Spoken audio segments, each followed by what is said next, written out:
नहीं तो तू मोमडन बन या तो जबरा किसको, नहीं तो नहीं रहने देंगे तुझे। तो मैंने सबको रिक्वेस्ट करी कि भाई मेरी कोई मदद कर दो कि मेरी माँ बच जाएगी, तो क्यों मेरे को हाथ लगाने के लिए नहीं आया। और वो धमकी देते रहे और मैं तुम्हें जान से मार देंगे, और कोई मदद नहीं मिल रही है हमारी, तो इसलिए कोई मदद नहीं मिल रही। नमस्कार, मैं काजल जैन और आप देख रहे हैं न्यूज़ वन दिल्ली। राजधानी दिल्ली में आपराधिक मामले लगातार बढ़ते चले जा रहे हैं। ऐसे ही एक मामला अमन विहार थाना क्षेत्र के हरी एनक्लेव के सुमिलन नगर से सामने आया है। आप मेरे पीछे तस्वीरों के माध्यम से ये घर देख सकते हैं।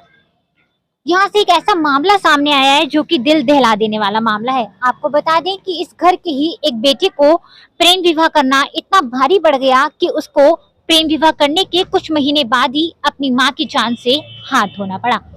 तस्वीरों के माध्यम से आप ये देख सकते हैं कि हम उस घर के बाहर हैं जहां पर गीता शर्मा की जान चली गई। यहाँ पर पुलिस के द्वारा स्पॉट बनाया गया है जहां पर गीता को गोली लगी थी। दरवाजे पे आप ये निशान देख सकते हैं। गोलियों के जो निशान है वो यहाँ पर साफ तौर से देखे जा सकते हैं। पुलिस के द्वारा यहाँ पर मार्किंग भी की गई है F158 हरी एनक्लेव पार्ट 1 किराड़ी। आपको बता दूं कि यहाँ पर दीपक का एक लड़की जो कि मुस्लिम समुदाय से है उससे विवाह होता है और विवाह के कुछ महीने बाद ही आपसी विवाद दोनों में रहने लगता है, जिसके चलते सुरैया यानी कि सितारा अपने घर वापस लौट जाती है। और परसों जब वो अपने पति के साथ वापस यहाँ पर आती है तो उसके भाइयों के द्वारा यहाँ पर गीता पर जानलेवा हमला कर दिया जाता है। सीसीटीवी फुटेज के माध्यम से साफ तौर पर ये देखा जा सकता है कि यहाँ पर कुछ लड़के आते हैं और लगातार 3 राउंड फायरिंग करते हैं, जिसमें से एक गोली गीता यानी कि दीपक की मां को लगती है और मौके पर ही उनकी मौत हो जाती है। तस्वीरों के माध्यम से यहाँ आपको दिखाना चाहूंगी, वो कैमरा हम लोग देखेंगे जहां पर सीसीटीवी फुटेज में ये सारी वारदात रिकॉर्ड हुई है। आपको बता दें कि दिल्ली में लगातार इस तरह के मामले सामने आते रहते हैं जिसमें इस तरह के वारदात है उनको अंजाम दिया जाता है। तस्वीरों के माध्यम से आप देख सकते हैं कि वही कैमरा है जिसमें पूरी वारदात को कैद किया गया। आपको बता दें कि यहाँ पर पास में शमशान घाट भी है जहां पर फायरिंग करते हुए वो लोग आगे बढ़ते हैं और 3 राउंड फायरिंग करते हैं, जिसके बाद एक गोली गीता के कंधे पे लगती है और उसके बाद गीता अपनी जान से हाथ धो बैठती है। आइए जुड़ते हैं सीधा गीता के परिवार से। क्या नाम है आपका? मेरा योगेंद्र पासर नाम है। योगेंद्र जी, क्या है पूरा मामला, कैसे गीता शर्मा जी की जान चली गई? भाई यही है, वो लड़के ने मतलब दूसरे समुदाय की लड़की से शादी की और वो धमकी देते रहे और मैं तुम्हें जान से मार देंगे, और हमने लड़के को घर में नहीं रहने दिया। भाई तू अपने बाहर रखेंगे, बाहर कमरा ले रखा था ये नांगलोई साइड में। वहाँ इनका आपस में झगड़ा हुआ, फिर वो अपने घर चली गई और ये लड़का इधर आ गया अपने घर। अब 6 महीने गए हुए, 6 महीने के बाद फिर उसको दोबारा लेके आया है। उसी दिन हमारी बहन, वो कई लड़के आए और हमारे बहन का गोली मार के चले गए। तो क्या पहले भी उसकी तरफ से ये धमकियां दी जाती थी सितारा की परिवार की तरफ से? हाँ, पहले भी आती थी, वो लड़के के पास आती थी। हमारा तो कोई फोन नंबर था ही नहीं उनका, उसका लड़के का फोन नंबर था, उसको आती थी धमकी। और जिस दिन वो मर्डर हुआ उस दिन भी धमकी आई। फिर वो घर पर आए, उस लड़के को मारने आए होंगे, और वहाँ तो कोई लड़का तो था ही नहीं, लेडीज थी। तो उसने जैसे दरवाजा खोला हमारी बहन ने उसको गोली मार कर भाग गई। कितने राउंड फायरिंग की गई? वहाँ कम से कम 3-4 राउंड फायरिंग की है उन्होंने। एक तो दरवाजे में मारी है गोली उसके बहन के, एक तो थोड़ी हटके एक और लड़का खड़ा हुआ था, वहाँ से उसने फायरिंग की है। और फिर आगे जाकर करी है, लोगों को डराने के लिए कोई हमें पकड़े नहीं, फिर फरार हो गए। तो क्या ये फायरिंग सितारा के भाइयों की तरफ से की गई है? अब देखो, ये तो हम नहीं कह सकते। उसमें सितारा के भाई भी थे और 5-6 लड़के थे उसमें। अब जो सितारा के भाई हैं वो तो मना कर रहे हैं, हमने नहीं किए, और जो फायरिंग करने वाले 2 और लड़के हैं वो फरार हैं, वो पकड़े नहीं गए हैं अभी। सीसीटीवी फुटेज में क्या सामने आ रहा है कि कौन थे, कुछ जान पहचान हो पाई है? उन्होंने मुंह पे कपड़ा भी लगाया हुआ है और वो आ रहे हैं गोली चलाते हुए भी, मतलब देखा गया है। उसी चीज वहाँ जो कैमरे लगे हुए कैमरे में आई हुई है पूरी। उस टाइम तो हमारी घरवाली थी और मम्मी थी घर पे बस, और कोई नहीं था, हम गाड़ी पे थे सब। आपको कैसे पता चला कि इस तरह की घटना हो गई है? घरवाली का फोन आया था 10 मिनट, घरवाली के फोन आने से पहले 10 मिनट पहले मम्मी से बात हुई थी। उसके बाद घरवाली का फोन आया था कि ऐसे ऐसे घर पे गोली मार दी मम्मी ने। तो उसी टाइम हम वहाँ से चल दिए थे। उसके बाद आए, फिर उसके बाद हॉस्पिटल जाते जाते ही दम तोड़ दिया था माँ ने।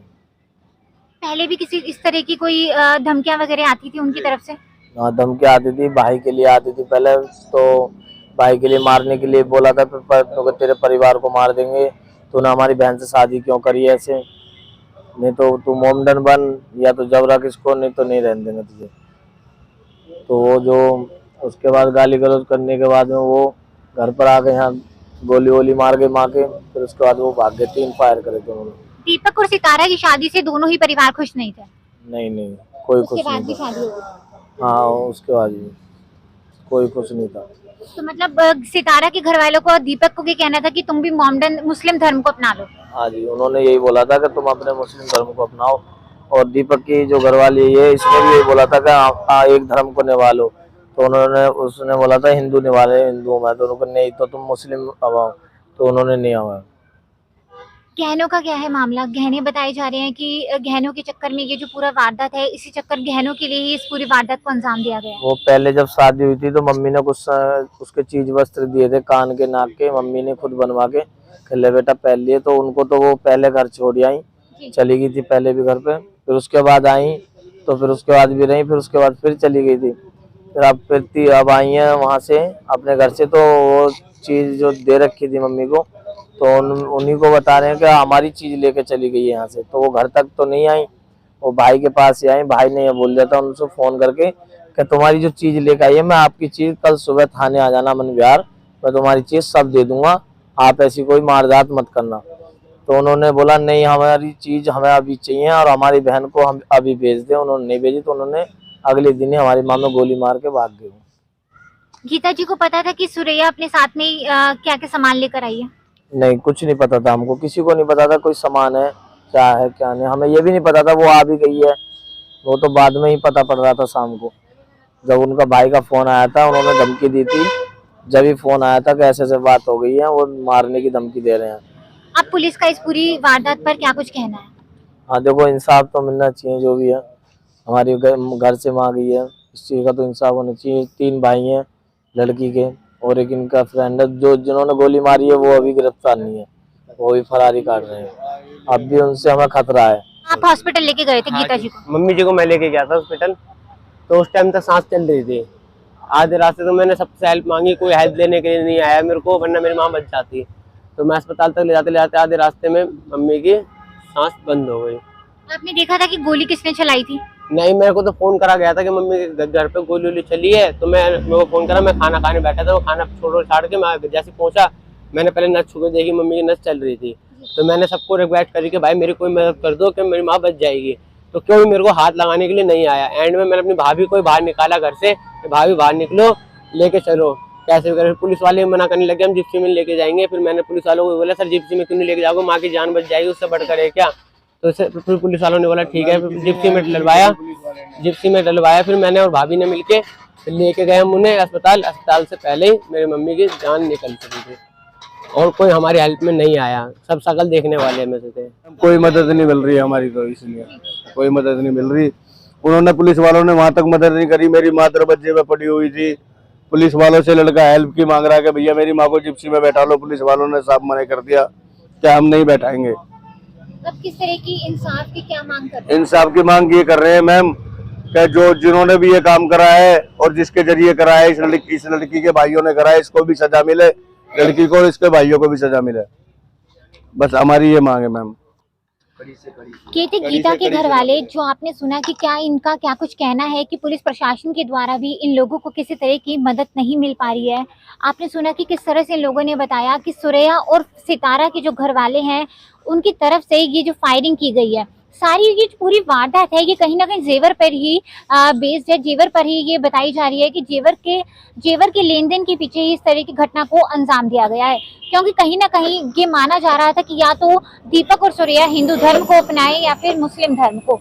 सुरैया की फैमिली की तरफ से, उसके परिवार की तरफ से लगातार ये कहा जा रहा था कि दीपक भी मुस्लिम धर्म को अपना ले और एक धर्म को अपनाते हुए वो लोग साथ में रहें। जबकि प्रेम विवाह होने के बाद भी अभी 1 साल भी नहीं हुआ है और दोनों में आपसी लड़ाई झगड़े होते रहते थे, जिसके चलते सुरैया पिछले कुछ महीनों से अपने मायके में ही रह रही थी। जब वो दीपक के साथ आई तो उसी दिन सुरैया के घर वालों ने, उसके भाइयों ने दीपक की मां पर जानलेवा हमला कर दिया, जिसमें गीता शर्मा की मौके पर ही मौत हो गई। इस पूरे मामले पर आपकी इस खबर को देखने के बाद क्या राय है, कमेंट बॉक्स में जरूर बताइएगा। और किस तरह से गीता के परिवार वालों को और गीता को इस पूरे मामले में इंसाफ मिले, इस बात पर भी अपने कमेंट जरूर दीजिएगा। इस तरह के जो मामले आते हैं उसमें क्या लगता है कि दिल्ली में कितनी ज्यादा सुरक्षा व्यवस्था इस समय दिल्ली पुलिस के द्वारा लोगों को मुहैया करवाई जा रही है। इस वीडियो को ज्यादा से ज्यादा शेयर कीजिएगा ताकि गीता और इसके परिवार को इंसाफ मिल सके। इस पूरी खबर को अगर आप लोग फेसबुक पे देख रहे हैं तो चैनल को जरूर फॉलो कीजिएगा और अगर यूट्यूब पर देख रहे हैं तो चैनल को जरूर सब्सक्राइब कीजिएगा। इन शब्दों के साथ मैं काजल जैन, न्यूज़ 1 दिल्ली।